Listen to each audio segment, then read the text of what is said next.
Welcome to Prostate Cancer Without Taboo, a podcast produced by PROCURE with the goal of helping, supporting, and informing men at risk to newly diagnosed people, survivors, and their families. Hello and welcome to PROCURE Health Talks. I'm Kim Sullivan, your host, and before we dive into today's content, I want to take a moment to thank our generous donors and collaborators for making this webinar possible.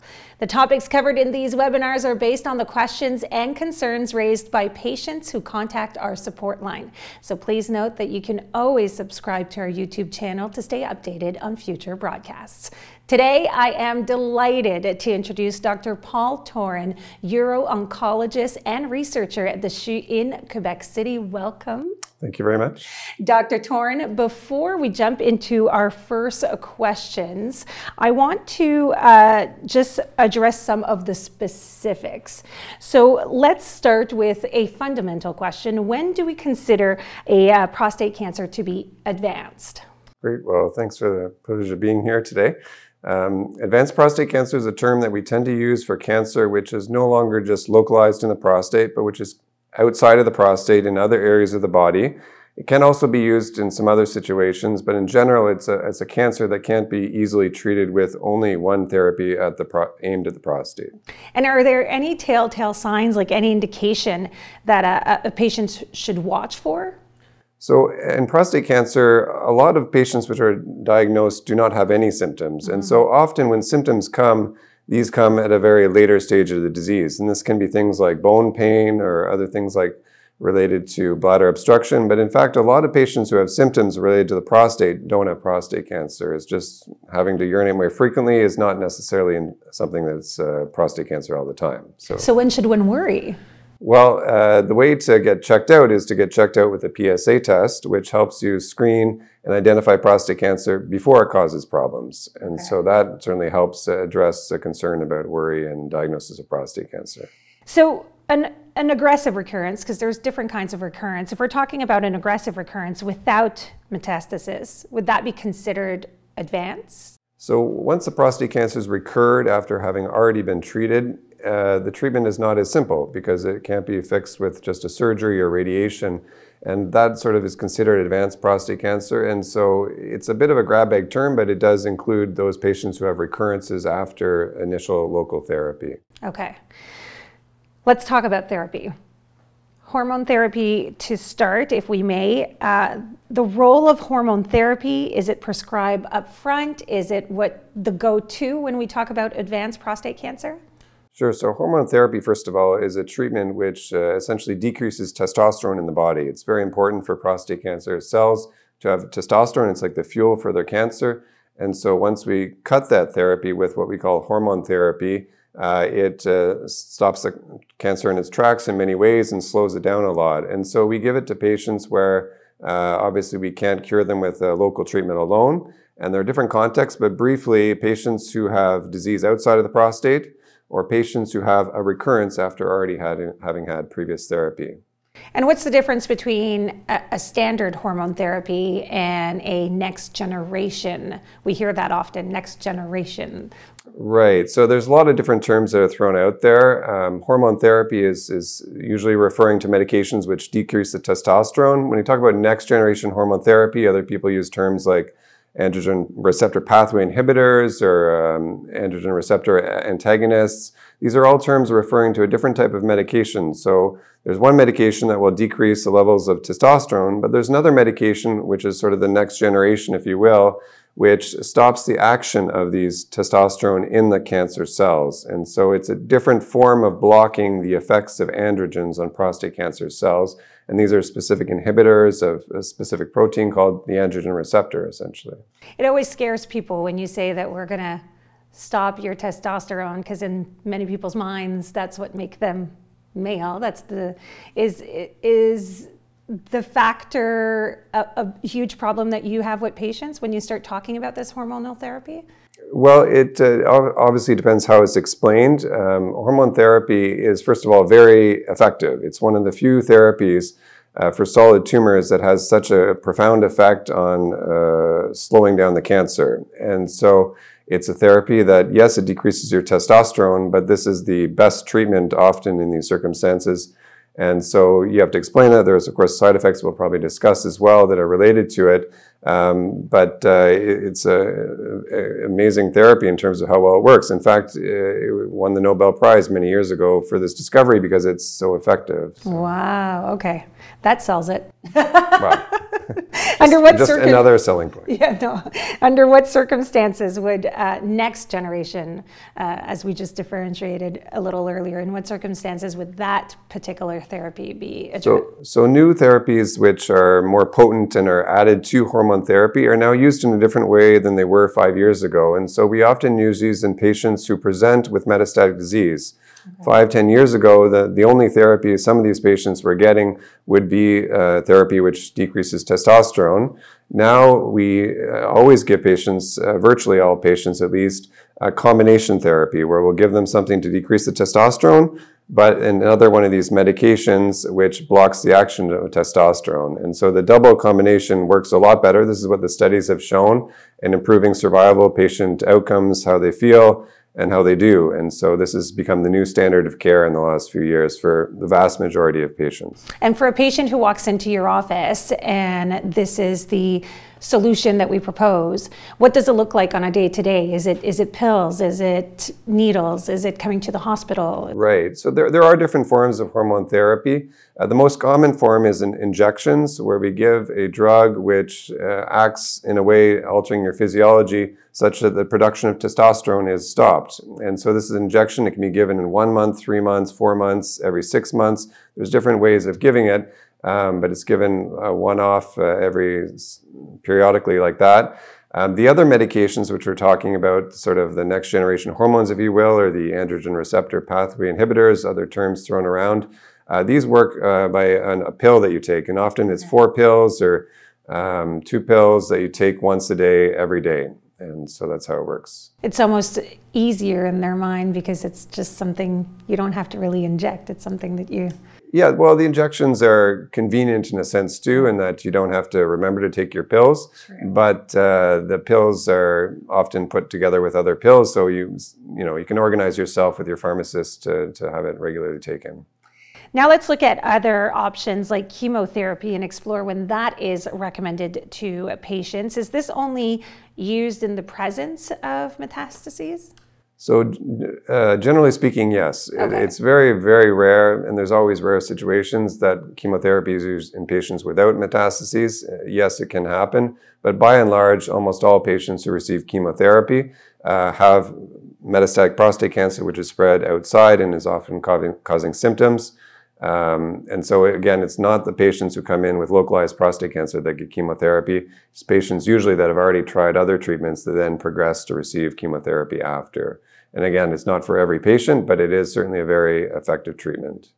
And there's many fears when it comes to chemotherapy from the patients. Are they in the rights to have those fears towards that kind of treatment? Well, certainly we all know someone who's gone through chemotherapy, and often these patients are very sick. They have advanced cancer, and not all cancers are the same, obviously. So some cancers can progress very poorly, and chemotherapy is used in those patients.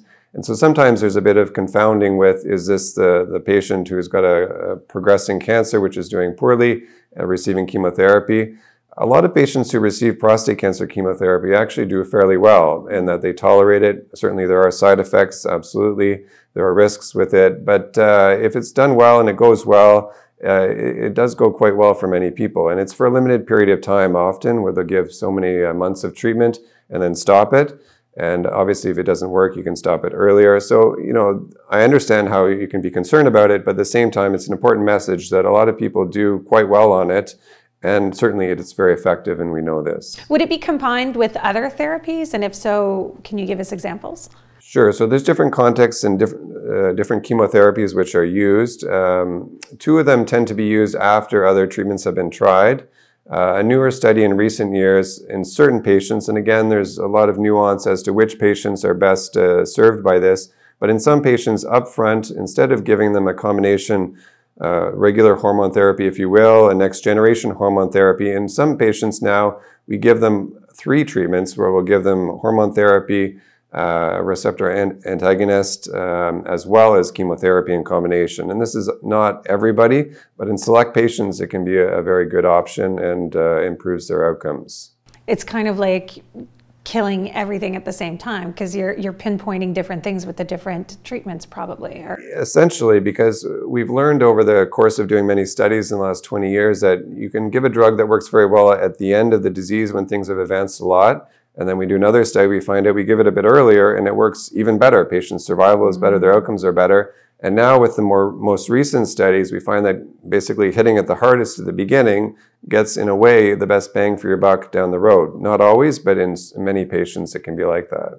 And it's interesting how the more we do this research, the more we get the funds, the more our patients get to learn about these different treatments, and at what point in their, because you said all cancers are different, so at what point in their journey is it essential or important or good to power on those different?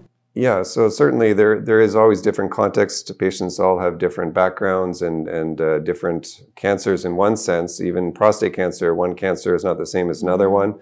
And so there's a need to personalize the treatments according to the patient, to have good judgment according to experience, and doing studies has helped us refine that. I mean, 20 years ago, it was chemotherapy and hormone therapy, and that was it. We're very fortunate now to have many different options and even more in development. So this is good news for patients, and this is in large part to a lot of research funding, the participation of patients in these research protocols, trials, and we've come a long way in the last 20 years. Another option is radiation therapy. Can you tell us a bit more about that? Sure. So radiation therapy has different roles. It's used for patients with localized disease, as I mentioned at the beginning, but it's also used in patients with advanced prostate cancer, patients who have metastatic disease. One of the big roles for radiation in these patients is to relieve pain that's related to metastatic disease. So a cancer that's spread to the bone, for example, often can be very painful and can cause localized pain. And radiation is a very effective treatment to decrease that pain and to essentially slow down the cancer where they're targeting the radiation. So that's a very good use of radiation in advanced prostate cancer patients. There are other contexts which has now been used as well. Even in patients with metastatic disease, some patients are eligible for radiation to their prostate, for example, and that's a recent development in the last few years. Again, there is selection of patients. It's not for everybody, but that has a certain role in many patients these days as well. The PROCURE support line often gets questions and calls related to immunotherapy. So what exactly is that, and when would it be used in advanced treatment, if so, in advanced prostate cancer treatment, I mean? Sure. So immune therapy or immunotherapy is sort of the thing which is the la mode these days.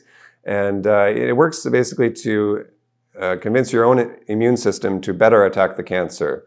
And there are different forms of it. There was actually one form of immune therapy which was developed, which never came to Canada because it was very expensive.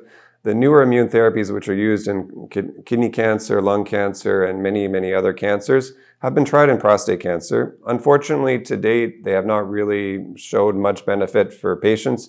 They're not approved. There may be a very small minority who might get some benefit, but by and large, in advanced prostate cancer, immunotherapy has not hit the mainstream. It's not in use widely, but more research, there may be a role for some patients, but currently it's not used for advanced prostate cancer. À la mode, but not for us. Not yet, perhaps.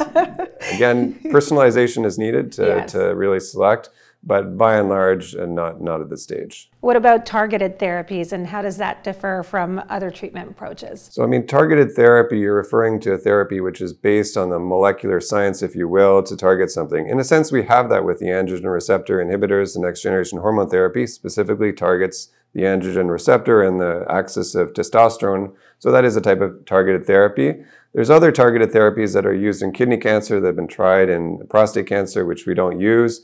There are newer therapies which target DNA repair, the way cells repair themselves, and that's been found to be useful and is now in use in some prostate cancer patients. And so this is the personalization of care, which is advancing with these research studies. Yeah, so there's one that's now used in advanced prostate cancer, but you have to have a certain mutation. So those who have the mutation benefit from the therapy, And this is certainly an improvement for those patients. So it's very specific. It is very specific. Currently, if you don't have this specific mutation in your tumor or before you had the tumor, then you don't get offered it because the benefit is less. So in a sense, it's very specific, but it works for those patients. Okay, nuclear therapy or radiopharmaceutical drugs.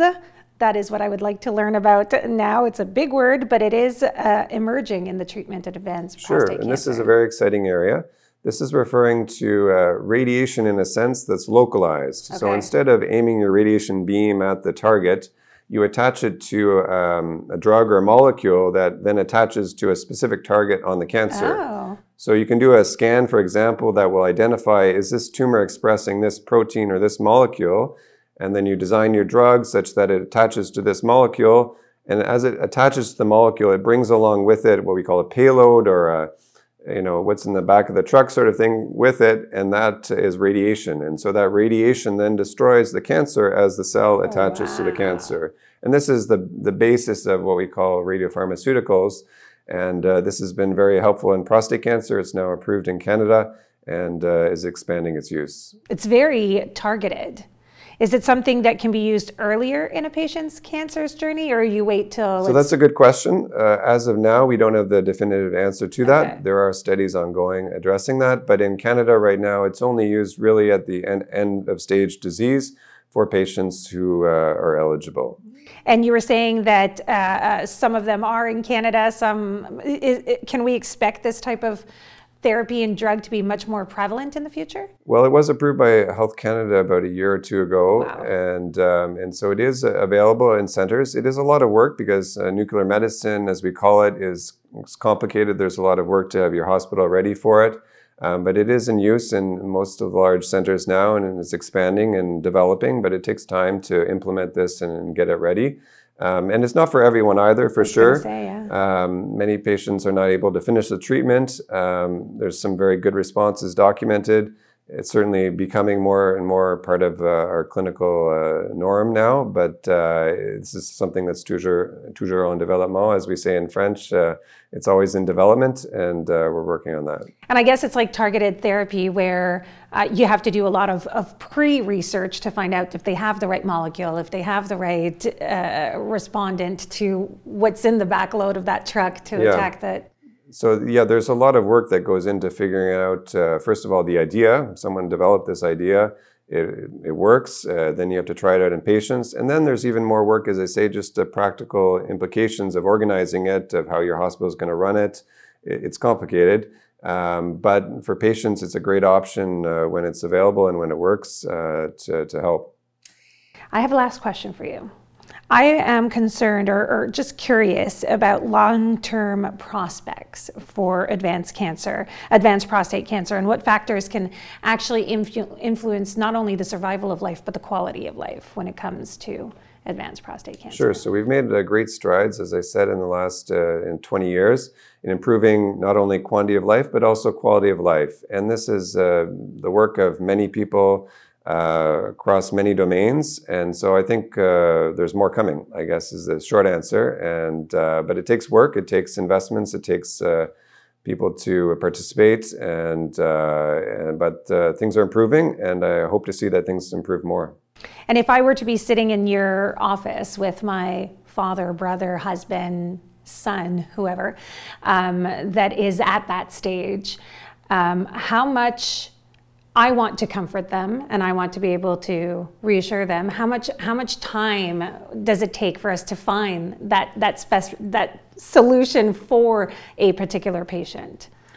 Well, for each particular patient, things vary, so I can't give a blanket answer for that, but certainly it takes incremental gain often. It'd be nice to find the magic bullet, but it's often finding several things that improve. And I think the prostate cancer has done that in the last decade or so, where we extend life, the average life expectancy by year. We do another study, we extend it by another year, another study, another 6 months, and this adds up over time. And so now, if we were to compare the prognosis of someone with advanced prostate cancer to 20 years ago, it's more than double. It's significantly improved.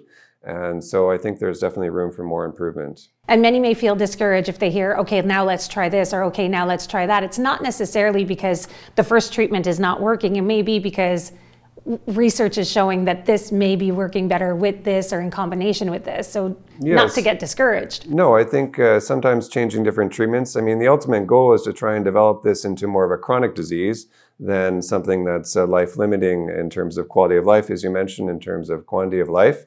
And it takes work, and glad to be a part of it. So, Dr. Toren, thank you so much for sharing this enlightening information.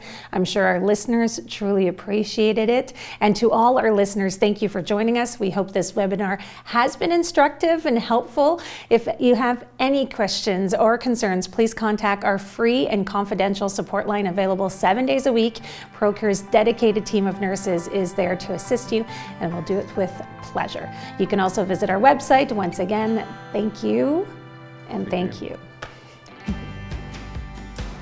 Thank you for listening to Prostate Cancer Without Taboo, a podcast produced by PROCURE. To learn more about prostate cancer and our podcast episodes, visit procure.ca.